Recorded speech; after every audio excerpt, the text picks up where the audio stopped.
स्तोत्र नारद जी महाराज चित्रकेतु को सुना रहे हैं, जिसका कि वे अभ्यास करेंगे। ये स्तोत्र संकर्षण भगवान का है, संकर्षण भगवान को प्रसन्न करने के लिए है। और संकर्षण भगवान की स्तुति में यहाँ पर बताया गया है आत्मा आनंद अनुभूत्या एव। तो केवल आत्मा के आनंद की अनुभूति के द्वारा ही आप न्यस्त शक्ति ऊर्मये, शक्ति यानी माया की जो शक्ति है उसकी जो ऊर्मियाँ हैं यानी लहरें हैं, तो उनसे आप जो है दूर हैं, अलग हैं। तो माया की शक्तियों की जो प्रलोभन है, सुख दिखाती है माया, अपना सुख माया के सुख से आप जो है बिल्कुल अलग हैं, क्योंकि आपको आत्मा के आनंद का जो है अनुभूति हमेशा होती है, आत्मा आनंद। तो ये संकर्षण भगवान है, आत्मा के आनंद में हमेशा अनुभूति में बने रहते हैं। तो वही नित्यानंद प्रभु हैं। तो नित्यानंद प्रभु के लिए हम लोग रोज़ गाते भी हैं, हा हा प्रभु नित्यानंद प्रेमानंद सुखी। तो चैतन्य के प्रेम के आनंद में आप हमेशा सुखी रहते हैं। तो यहाँ पर वही चीज़ है, आत्मा आनंद अनुभूति।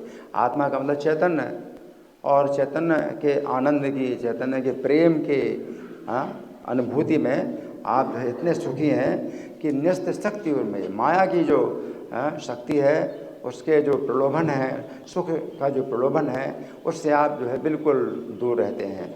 इस कारण से ऋषिकेश आए मत, इसलिए आप ऋषिकेश, इंद्रियों के आप स्वामी हैं। इस कारण से आप इंद्रियों के स्वामी बन गए, और महते इस कारण से आप महान हैं।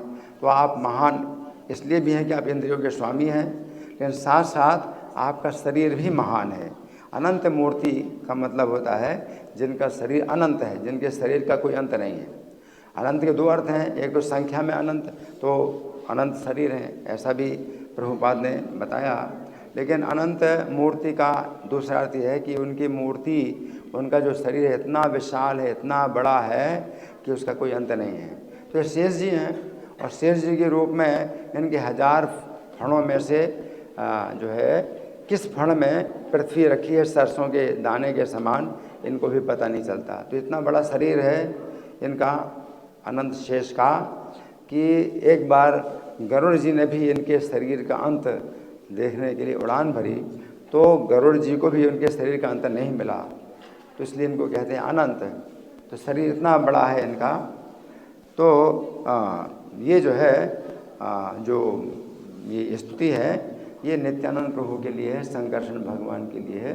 और आगे चल करके ये वर्णन आएगा कि इस विद्या का अभ्यास करके महाराज चित्रकेतु ने 7 रातों के अंत में जो है वो संकर्षण भगवान का दर्शन किया, है ना।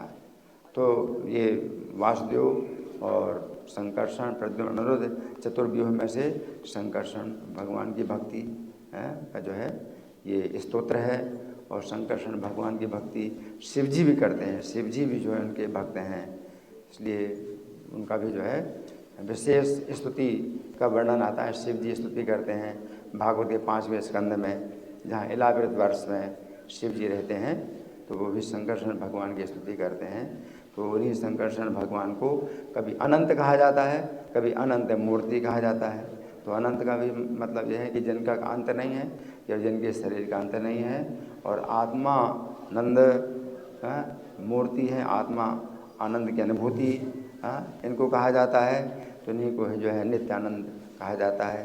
ये कभी राम कहा जाता है, तो राम का भी मतलब है सर्वोच्च आनंद। उनका नाम एक राम है, दूसरा नित्यानंद है, तीसरा अनंत है, और चौथा अनंत मूर्ति है।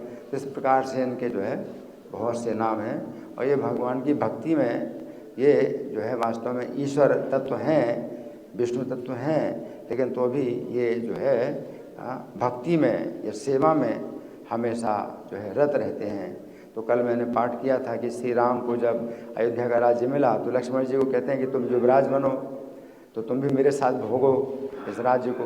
तो लक्ष्मण जी मना कर देते हैं, क्योंकि वे उनकी सेवा में आ सकती है, वे हमेशा सेवक बने रहना चाहते हैं, युवराज का जो पद है वो नहीं पाना चाहते हैं। तो वो जो है सेवा में इतने ज़्यादा आसक्त हैं कि लक्ष्मण के रूप में जो है राम की सेवा में हमेशा लगे रहते हैं, उनकी रक्षा में लगे रहते हैं, उनका पहरा देते हैं, इस प्रकार से जो है ये अपने को जो है हमेशा छोटा रखना चाहते हैं और जो है वे बराबर का जो है स्थान नहीं लेना चाहते हैं।